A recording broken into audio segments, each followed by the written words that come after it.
महिला अचानक चिल्लाई और जल्दी से अपने हाथ में पकड़ी पानी की बाल्टी फेंक दी। उसे एहसास हुआ कि कुछ उसके पैंट में घुस गया था।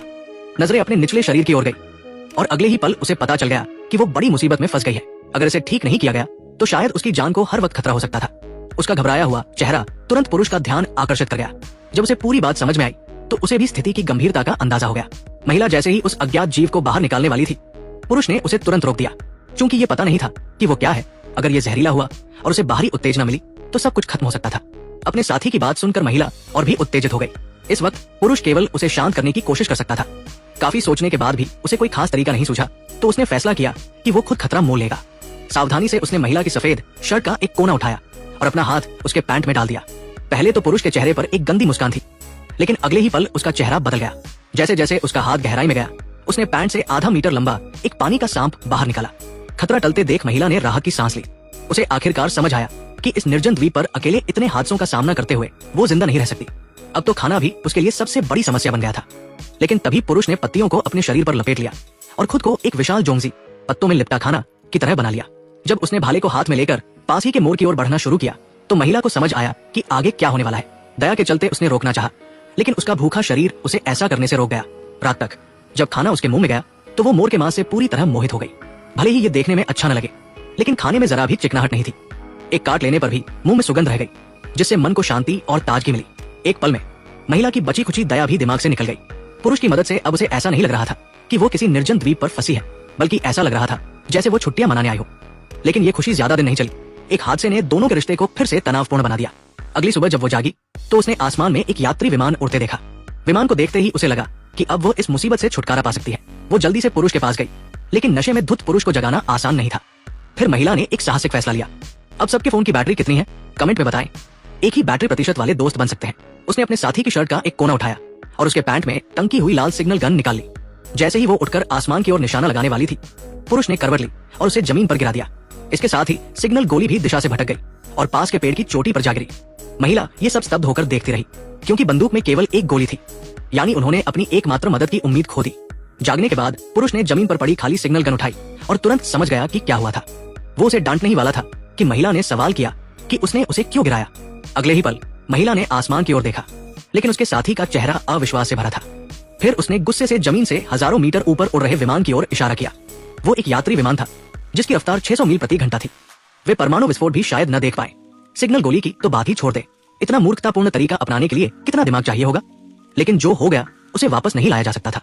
अब दोनों को एक ऐसी जगह ढूंढनी थी जो आसानी से दिखाई दे, ताकि कोई और बचाव विमान ऊपर से गुजरे तो उन्हें देख सके।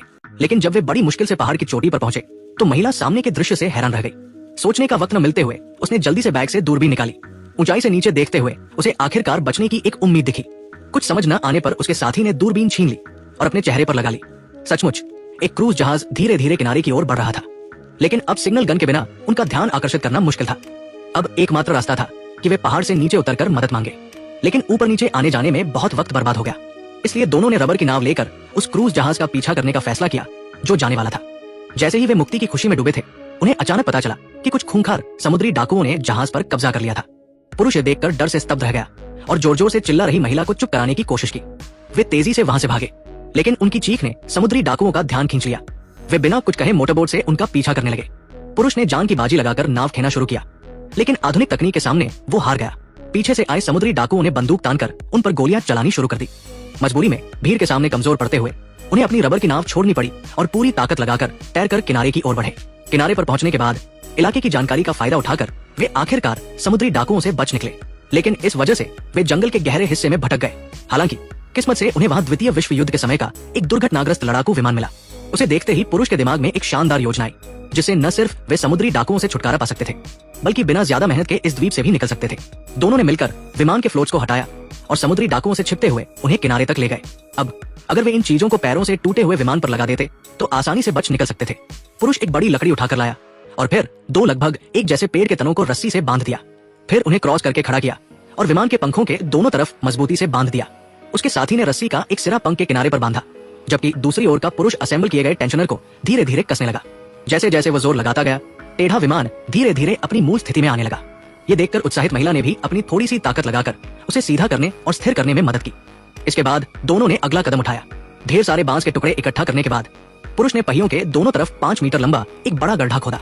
फिर दोनों ने मिलकर एक लोहे के खोखले फ्लोट को उस गड्ढे में डाला। इसके बाद जल्दी से विमान को बांधने वाली रस्सी खोल दी और तब लैंडिंग गियर ठीक उस फ्लोट पर आकर टिक गया। फिर पुरुष ने केबिन के दरवाजे के दोनों तरफ एक एक छेद बनाया और पहले से तैयार बांस के टुकड़ों को उसमें से गुजार दिया। इस तरह दुर्घटनाग्रस्त विमान ने दोनों की मेहनत से अपनी पुरानी शान वापस पा ली और इसके साथ ही समुद्र पर फिसलने की क्षमता भी हासिल कर ली। जैसे ही वे विमान को स्थिर करने वाली चीजों को हटाने की तैयारी कर रहे थे, अचानक आसमान से एक अजीब आवाज आई। इससे पहले कि वे कुछ समझ पाते, एक गोला विमान के पीछे आ गिरा। पुरुष इस अचानक हुए हमले से घबरा गया। ध्यान से देखने पर पता चला कि पास ही कुछ खूंखार समुद्री डाकू मौजूद थे। इस संकट के पल में दोनों ने जल्दी से पेड़ के तनों को विमान से हटाया, लेकिन तभी पहली बार की निशानेबाजी के बाद समुद्री डाकुओं के गोले अब किनारे पर खड़े दोनों को निशाना बना रहे थे। करने का मौका न मिलने पर पुरुष को विस्फोट की ताकत ने पास खड़े साथी को प्रभावित कर दिया। वो जल्दी से उसकी हालत देखने गया, लेकिन जो उसने देखा उससे उसकी सांसें थम गई। पुरुष के सीने पर खून से लथपथ एक गहरा घाव था। इस गंभीर स्थिति में महिला ने बिना हिचकिचाहट के उसे उठाने की पूरी कोशिश की। इस वक्त समुद्री डाकू उनके और करीब आते जा रहे थे। शायद कुछ ही मिनटों में वे किनारे पर पहुंच जाते। अभी थोड़ी सी चेतना बाकी पुरुष को भी अपनी हालत का अंदाजा था। उसने शरीर के दर्द को सहते हुए खुद को मुख्य पायलट की सीट पर पहुंचाया। सब कुछ तैयार करने के बाद उसने दृढ़ता से इंजन शुरू किया। उसे नहीं पता था कि विमान ठीक से चलेगा या नहीं, लेकिन कोई और रास्ता न होने के कारण उसे ये जोखिम लेना पड़ा। सौभाग्य से आखिरी सेकंड में पुरुष ने विमान को फिसलाना शुरू कर दिया। हर गोला सटीकता से समुद्र तट पर गिर रहा था।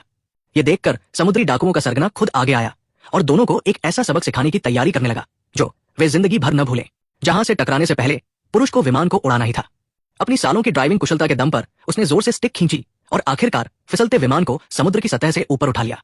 लेकिन तभी समुद्री डाकुओं के सरगना ने अपनी तोप का निशाना सही कर लिया। इसके बाद पुरुष ने विमान को उड़ाकर उस द्वीप से मुक्ति पाली, जहां वो 6 दिन और 7 रातों तक फंसा रहा।